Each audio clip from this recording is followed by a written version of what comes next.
Price Lord. நல்லா இருக்கீங்களா?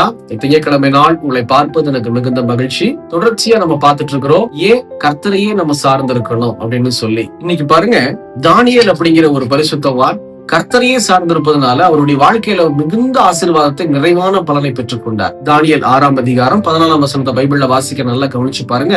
ராஜா இந்த வார்த்தைகளை கேட்டபோது தன்னில் மிகவும் சஞ்சலப்பட்டு தானியேலை காப்பாற்றும்படிக்கு அவன் பேரில் தன் மனதை வைத்து அவனை தப்புவிப்பதற்காக சூரியன் அஸ்தமிக்கும் மட்டும் பிரயாசப்பட்டு கொண்டிருந்தான். தானியேல் சட்டத்துக்கு விரோதமா நடந்தார் அப்படிங்கிற காட்சியை நம்ம பைபிள்ல பார்க்கிறோம். சட்டத்துக்கு விரோதமா நடந்தோன்னு தானியேல சிங்கத்தின் கீழ போட வேண்டிய ஒரு சட்டம் வந்துருச்சு. அந்த டைம்ல சூரியன் அஸ்தமிக்கிற மட்டும் ராஜா, அதாவது தானியேல ரொம்ப பிடிச்ச ஒரு ராஜா, காப்பாத்த நினைக்கிறார். ஆனா அவர்னால காப்பாற்றவே முடியல. சிங்கத்தின் கபில போட்டாங்க ஒரு ஃபுல் நைட்டும். அந்த டைம்ல யார் கூட இருந்தா நினைக்கிறீங்க?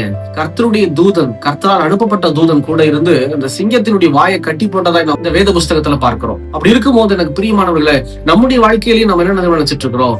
என்னுடைய மேனேஜர் என்ன காப்பாத்துவாரு, என் அண்ணன் என்ன காப்பாத்துவாங்க, என் தம்பி என்ன காப்பாத்துவாங்கன்னு ஒரு வேளை நமக்கு நினைப்பு இருக்குமானா தயவு செய்து நினைப்புக்கு நம்ம முற்றுப்புள்ளி வைக்கணும். தானியேலுக்கு அந்த நினைப்பே இல்ல. பாத்தீங்களா, இந்த ராஜாவுக்கு என்னை ரொம்ப பிடிக்கும், அதனால எப்படியாச்சும் இந்த ராஜா என்ன காப்பாத்திருவாரு நினைச்சாரா? இல்லவே இல்லை. அவருடைய நம்பிக்கை முழுவதும், விசுவாசம் முழுவதும் கர்த்தர் மீது இருந்தது. அதனாலதான் கர்த்தர் தம்முடைய தூதனை அனுப்பினார். இன்னைக்கு உங்க விசுவாசம், உங்க நம்பிக்கை உங்களுக்கு கொடுக்கப்பட்ட உறவு மேலேயோ, நண்பர்கள் மேலேயோ, இல்ல உங்களை சுத்தி இருக்கிறவங்க மேலே இருந்தது அப்படின்னா அந்த விசுவாசம், அந்த நம்பிக்கை ஒரு நாள் உடைஞ்சு போயிடும். தயவு செய்து அதனால அவங்களை ஒதுக்க சொல்லல. ஃபர்ஸ்ட் ப்ரிஃபரன்ஸ் கர்த்தர் மேலதான் உங்களுக்கு நம்பிக்கை இருக்கணும். என் ஆண்டவர் எனக்காக வழக்காடுவார், என்னுடைய ஆண்டவர் எனக்கு உதவி செய்வாரு, இயேசு எனக்காக நிப்பாருன்னு சொல்லி நீங்க விசுவாசிச்சீங்கன்னா உங்களை ஆசீர்வதித்து தானியேலை போல பலப்படுத்துவார். வீடியோ லிங்க் கிளிக் பண்ணி பாருங்க. கர்த்தர் உங்களோட இடைப்பட்டு பேசுவாராக.